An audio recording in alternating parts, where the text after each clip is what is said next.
Hahanap muna ako ng sili. Mukhang naubos na ang aking sili. Ayan o, maliit na ang nakita ko. Meron pa ba para sa aking kinamatisang isda?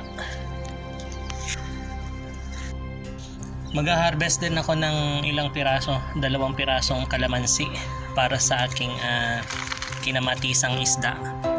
So yung kinamatisang isda ko ay gagawin ko, lalagyan ko ng asin.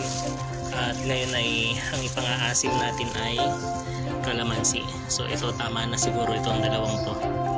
Enough na to para tumasa na yung asim ng kalamansi. So ayan guys, oh.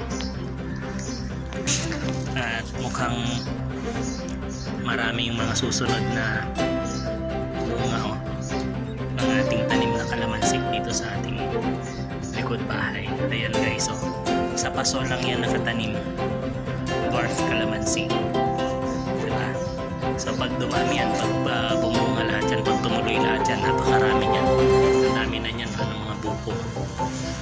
So ayan guys.